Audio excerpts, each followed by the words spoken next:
seems like people are increasingly making it clear that this is a proxy war. Some people are no longer even pretending that it's not a proxy war. Obviously, people who are critical of this war have been calling it a proxy war. You know, my co-host on Useful Idiots, Aaron Mate, has been saying that. He's kind of been ringing the bell, sounding the alarms on that. But now you see people who are pro intervention who are saying that this is a proxy war. And I wanted us to watch one video clip. A friend of show, well, he doesn't know he's a friend of the show, and he's never been on the show, but I'd love to have him on the show. Max Boot. He's actually been on the show in that I've played clips of him. But Max Boot, who is a, how would you describe him? A neocon.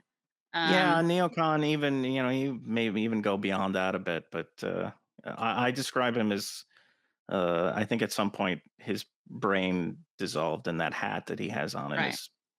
uh, his drawing there replaced it.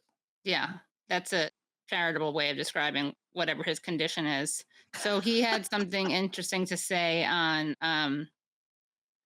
Morning Joe. And I think the key here is we have to understand that we're making a mistake in the way that we think about the war, because we keep thinking about it as their war. The Ukrainians are fighting. We need to think about it as our war. Putin is waging war on the West. He is trying to destroy the rules-based international order that we Americans, we Europeans, we all stand for this. This is a direct threat to all of us, and we need to understand this is not a foreign aid project. This is not charity. This is self-defense. This is the front line of freedom right here in the Donbass. The Ukrainians are fighting and dying for all of us. We need to step up. And to echo what Ed Luce was saying, it is unacceptable that right now the Ukrainians are being outgunned 10 to 1 in artillery, 10 to 1. They are losing over 100 soldiers a day. The United States has not seen those kinds of losses since World War II. The Ukrainians are willing to fight. They are willing to die. They are defending their land. They are standing up to one of the most evil dictators in the world, but they don't have the weapons they need to get the job done. They have just enough to prevent a Russian victory, but they don't have enough to defeat the Russians, to win for Ukraine. And that is unacceptable. All of us need to step up. The Europeans in particular, as Joe suggested, because they are doing less than we are. But we need to step up, too. We're not providing Gray Eagle drones that the Ukrainians need. We're not providing as many multiple launch rocket systems as they need. All of us collectively can be and should be doing more, because we need to understand this is our fight that the Ukrainians are on the front lines of. Hard to know where to begin there.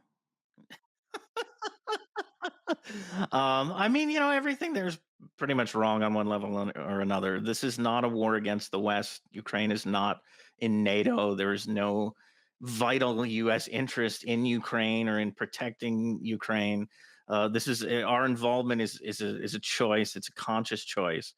I mean, I think Max is uh, missing Afghanistan, which he characterized, around the time of the U.S. withdrawal as the permanent frontier war. It should be treated as such, from like the 19th century frontier wars, and the United States should stay there indefinitely. Now he's found a new cause, lucky for him, I guess, to replace that conflict.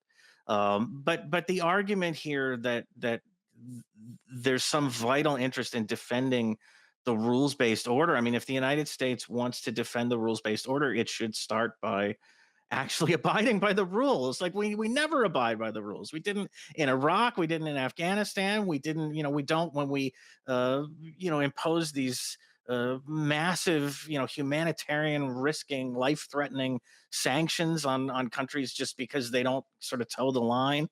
It's ridiculous to talk about the rules-based order. It's ridiculous to talk about any rules-based order that the U.S. is supposedly the architect of. And this is a big part of the reason why, by the way, you talk about the Biden administration having to do extra diplomacy to try to get countries in the Middle East and in Africa, even sort of Latin America and parts of Asia on board with this whole program of sanctioning Russia. Part of the reason for that is that the people in these countries see the hypocrisy of talking about defending a rules-based order where the United States gets to break all the rules, but everybody else has to sort of abide by them.